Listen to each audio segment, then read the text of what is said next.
Oke, Assalamualaikum warahmatullahi wabarakatuh. Hari ini kita akan belajar kembali di pertemuan ketiga ini. Pembahasan yang akan kita bahas bersama-sama yaitu terkait dengan teknik rekursif dan iteratif.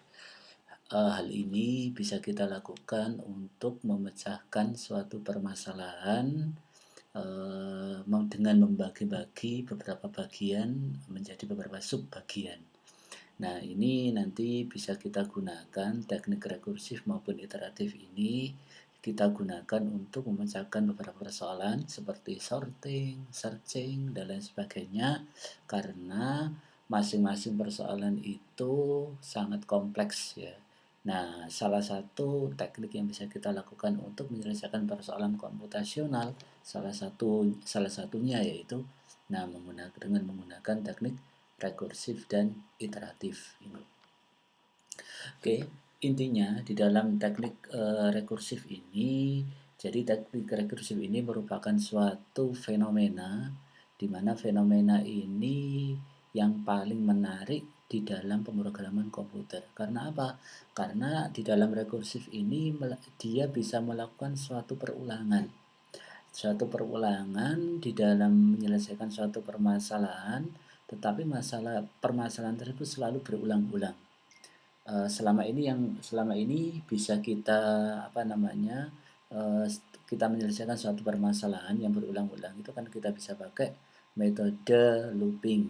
Nah, ini hampir sama konsepnya, hanya saja di dalam rekursif ini tekniknya ini bisa kita pakai yaitu teknik mengulang-ulang secara rekuren tetapi dengan memanggil subprogram ya, memanggil metode dari program tersebut. Jadi intinya di dalam rekursif ini dia dapat memanggil atau memproses subprogram ya yang memanggil dirinya sendiri. Jadi nanti kita mempunyai suatu subprogram atau metode. Nah, metode itu nanti kita bisa gunakan untuk memanggil, kemudian setelah kita panggil metodenya dia akan selalu berulang-ulang.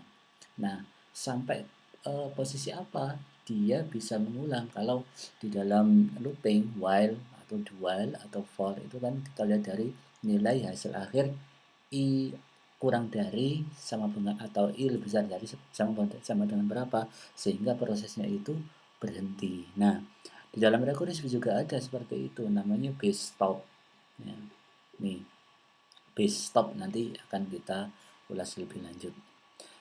Nah, artinya nilai suatu fungsi di dalam argumen tertentu dapat dihitung dari fungsi yang sama, di mana fungsi yang sama ini dia mempunyai hubungan yang rekuren. Nah, di samping itu, ini konsep iterasi ya. Jadi konsep iterasi ini dia dilakukan secara berulang-ulang dengan menggunakan prosedur atau fungsi tertentu ya. Nah, kemudian dia sampai posisi berhentinya sampai dikendalikan oleh counter.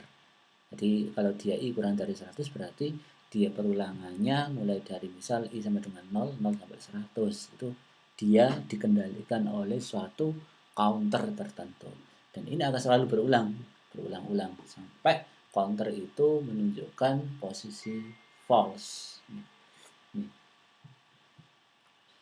Oke, nah apa yang bisa kita pertimbangkan dari dua aspek ini ya. Jadi dua aspek ini mana kira-kira ketika kita menggunakan dua metode ini apakah kita pakai rekursi atau iterasi. Nah, kita melihat dari sisi efisiensi baik dari sisi waktu atau dari sisi storage atau space ya.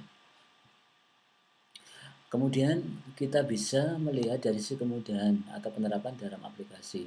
Nah, ini kira-kira yang paling mudah dipahami untuk maintainability ya, untuk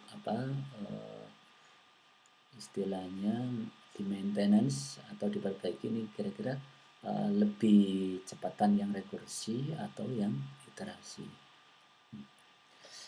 Nah, yang pertama kita bahas dulu terkait dengan konsep rekursif. Jadi sudah kita singgung tadi, rekursif itu suatu metode yang digunakan untuk memanggil dirinya sendiri, dan metode itu akan selalu berulang sampai nanti kondisinya kondisi base stop atau stopping condition atau base case. Nah, ini kondisinya seperti itu. Nah, bedanya antara rekursif dan iteratif, kalau bisa dikatakan rekursif ini menghemat kode, ya. Jadi kodenya nggak terlalu banyak line-nya. Jadi dia secara otomatis dia disingkat suatu kode tertentu, sehingga nah ini. Kemudian ciri-ciri dari rekursif ini kita kapan kita bisa menggunakan proses rekursif ini? Kita bisa menggunakan kalau di dalam persoalan tersebut kita bisa pecah-pecah masalah tersebut atau direduksi menjadi masalah-masalah yang lebih kecil. Nih, jadi tidak semua permasalahan atau persoalan komputasional itu dapat diselesaikan lewat rekursif. Ya, jadi ini fungsi rekursif ini hanya khusus untuk menyelesaikan suatu persoalan yang bisa kita pecah lebih kecil atau sub metode dari persoalan tersebut. Nah, nanti ada contohnya. Misal ini atau kasus induksi, ini satu atau lebih kasus yang pemecahan masalahnya dilakukan dengan menyelesaikan masalah serupa yang lebih sederhana. Misal faktorial. Faktorial itu kan perkalian ya dari bilangan A sampai bilangan ke N. Jadi misal ada 5 faktorial, berarti 1 kali 2 kali 3 hasil dari faktorial, hasil dari 1 kali 2 dikalikan 3, hasil dari perkalian 1, 2, 3 dikalikan 4, dan seterusnya. Nah, ini kan bisa kita katakan bahwasanya faktorial itu merupakan suatu permasalahan yang bisa kita pecah-pecah menjadi sub permasalahan. Nah, sampai kapan dia permasalahan itu selalu diulang-ulang di dalam fungsi rekursif itu sampai dia mengalami yang disebut dengan base stop. Jadi base stop ini suatu kondisi di mana kondisi itu di dalam masalah tersebut berhenti. Jadi misal di dalam faktorial itu selalu akan berulang-ulang. Nah, sampai kapan? Sampai nanti nilai n-nya itu sama dengan 1 atau sama dengan 0. Nah, itu bisa kita lakukan kondisi pemberhentiannya di situ. Nah, ini sama tadi. Nah, bentuk dari rekursif secara umum ya, ini bentuknya seperti ini. If kondisi ini kita gunakan untuk kondisi pemberhentian. Jadi kalau di dalam looping ya ini I kondisi counternya I kurang sama dengan N, tetapi dalam bentuk rekursif ya ini kita gunakan untuk kondisi base stop ya.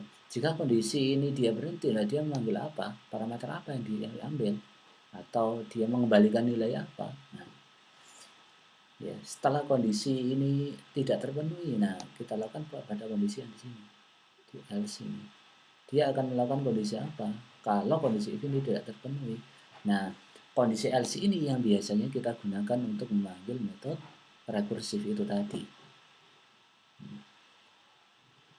Lakukan instruksi yang akan dieksekusi bila kondisi terpenuhi. Jadi bentuknya tidak akan jauh dari sini. Bentuk dari program rekursif itu. Nah, dengan adanya rekursif ini apa manfaatnya? Pertama, readability. Kita gampang atau mudah untuk membaca program. Jadi kita memahami suatu program tertentu dari program yang menggunakan fungsi rekursif ini gampang dibaca. Kemudian modularity ini kita bisa memecah menjadi per modul atau bagian-bagian yang lebih kecil. Nah, nanti efeknya apa? Nah, kita bisa gampang untuk ngetes, mengecek. Nah, jadi sekarang ada disebut dengan unit testing. Nah, itu enaknya di situ. Jadi kita mengetes dari suatu kode ya berdasarkan dari unit terkecil. Di atasnya, nah nanti kita bisa pakai modularity testing dan lain sebagainya. Banyak. Reusability. Nah, nanti program yang menggunakan fungsi rekursif ini bisa gampang kita gunakan kembali, reusability. Nah, yang pertama fungsi rekursif yang akan kita gunakan yaitu untuk memecahkan masalah deret Fibonacci. Jadi deret Fibonacci ini ditemukan dalam sejarahnya itu ditemukan oleh Leonardo Pisano. Nah, ini kemudian dia meneliti suatu bilangan yang unik, di mana suku pertama ini, kalau kita tahu ya, suku pertama nilainya 0 dan 1. Habis itu nilainya deret sesudahnya merupakan penambahan dari 2 bilangan deret sebelumnya. Jadi misal ini contohnya ada 0, ada 1, ini nilai pertama. Nah, nilai selanjutnya 1 ini merupakan hasil penambahan dari 0 dan 1, hasilnya ini. Kemudian setelah itu selanjutnya misal 2, hasil penambahan dari deret 2 ke 2, 1 dan 2 sesudahnya, sebelumnya. Nah, ini misal 3, hasil dari penambahan 1 dan 2 dan begitu seterusnya. Ternyata setelah si Leonardo Pisano ini menemukan algoritma deret Fibonacci ini, dia mengamati suatu peternakan kelinci. Ternyata di bulan pertama itu ada 1 kelinci yang lahir. Kemudian di bulan kedua ada 1, di bulan ketiga ada 2 dan seterusnya. Nah, itu didasarkan dari sini. Makanya dia menemukan suatu pola atau deret tertentu ya dari suatu bilangan. Nah, ini juga ternyata dari Fibonacci ini mengikuti pola bunga. Jadi ada ketika kita ditunjukkan bunga matahari ya. Ini ternyata setelah diteliti lebih lanjut ini mengikuti dari Fibonacci. Nah, kalau kita perhatikan deret yang di sini ya, ini ternyata lebih banyak ya. Nah, mungkin ini hasil penambahan. Nah, kita itu ada yang meneliti seperti itu. Dari titik tengah menuju ke lingkaran yang luar, polanya mengikuti dari Fibonacci ya. Ditambahkan. Ada yang meneliti juga bahwasanya kemenangan Obama itu juga mengikuti angka Fibonacci ya, itu ada yang meneliti seperti itu. Kemudian dari Fibonacci ini juga digunakan untuk para trader ya, dengan mengikuti pergerakan harga dan lain sebagainya. Nah, yang lebih penting di sini, ini merupakan algoritma Fibonacci dengan menggunakan fungsi rekursif. Di mana tadi secara garis besar dari struktur program menggunakan dari Fibonacci ini menggunakan if, return apa, else dia mereturnkan apa, tergantung dari kondisinya. Nah, kalau dari Fibonacci karena dia menambahkan posisi yang pertama dan yang kedua, ya sudah. Dia akan berhenti apabila nilai n sama dengan 1, maka dia akan langsung kembalikan nilai n. Jadi dia akan diulang-ulang terus sampai posisi n-nya itu sama dengan 1. Nah, kalau dieksekusi ya secara manual, hasil dari deret Fibonacci menggunakan rekursif itu seperti ini. Misal 3 ini Fib 3, karena dia akan kembalikan 3 hasil dari penambahan Fib 2 dan Fib 1. Fib 2 hasil penambahan dari Fib 1 dan Fib 0. Nah, ini kalau kita eksekusi satu. Fib 6 merupakan hasil penambahan dari Fib 5 dan Fib 4. Dia akan berhenti apabila nilai yang terakhir ini 1 atau 0. Ini kondisi base stopnya ya. Makanya kondisi base stopnya kita deklarasikan seperti ini. Dia akan berhenti apabila kondisi Fib itu ya, nilai n-nya ini sudah sama dengan 1 dan sama dengan 0. Selama dia tidak sama dengan 1 dan sama dengan 0, dia akan selalu mengulang terus. Itu. Oke. Nah, ada juga teknik Fibonacci dengan menggunakan teknik iteratif atau iterasi atau pengulangan. Nah, ini algoritmanya. kita deklarasikan dulu karena nilai pertama dan nilai kedua ini sama dengan 0 dan sama dengan 1, kita deklarasikan dulu, kemudian kita cetak. Nah, kita cetak, misal N sama dengan 0 dan N2 sama dengan 1, setelah itu kita sistem dot.println sudah. Kemudian setelah itu kita ulang, ya, kita ulang mulai dari deret kedua.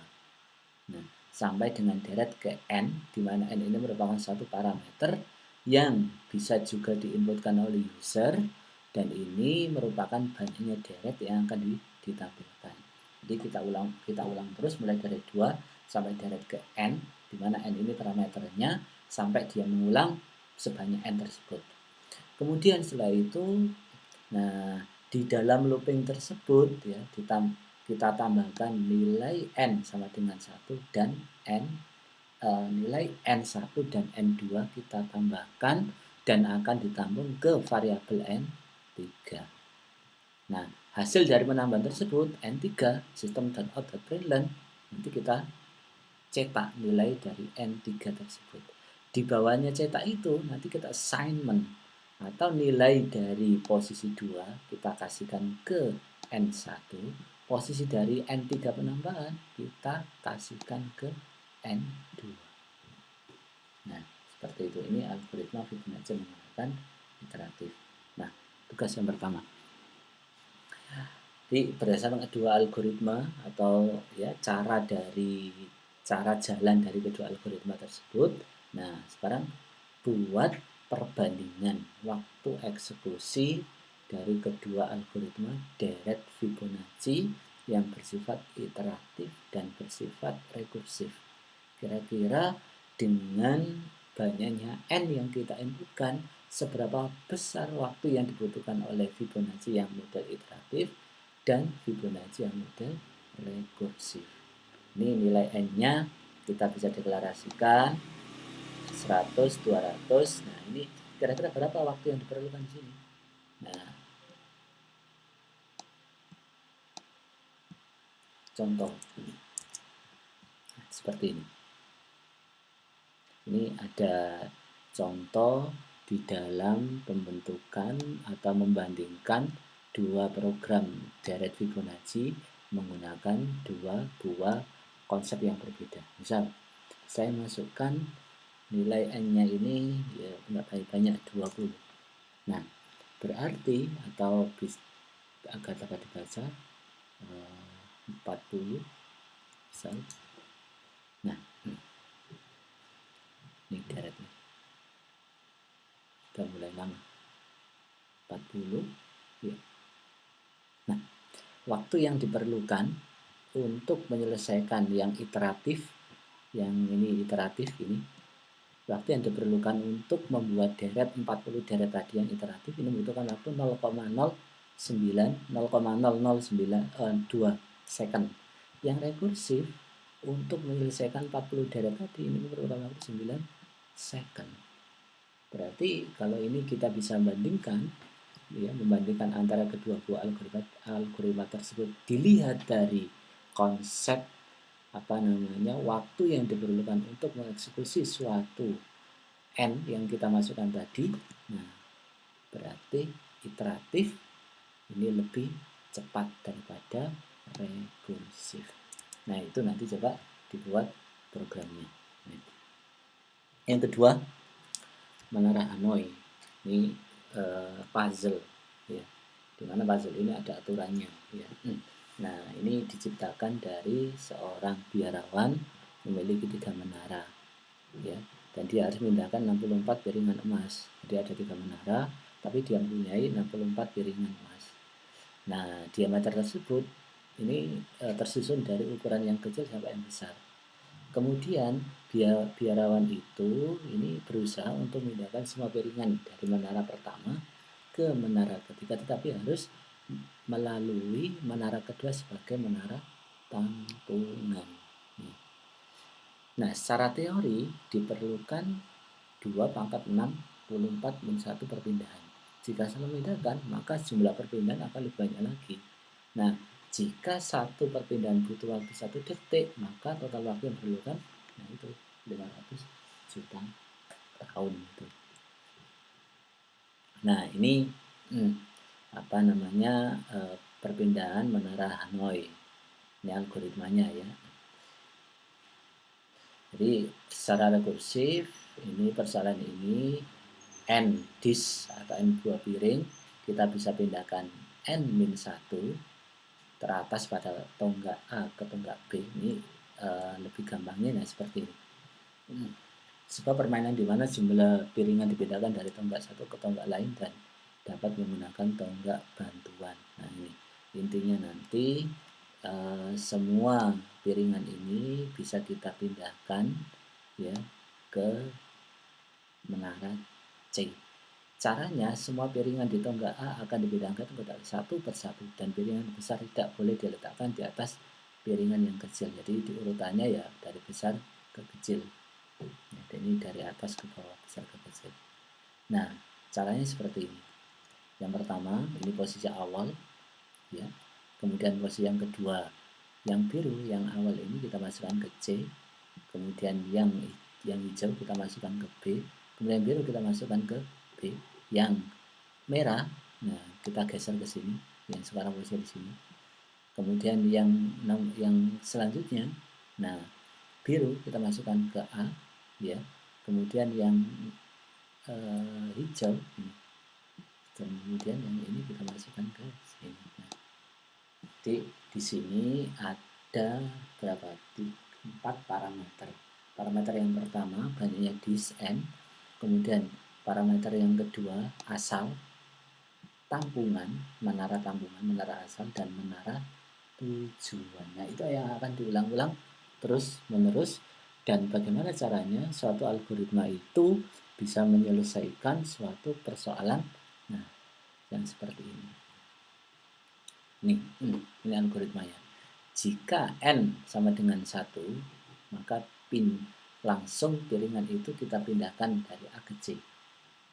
Jika tidak, nah, algoritmanya seperti ini.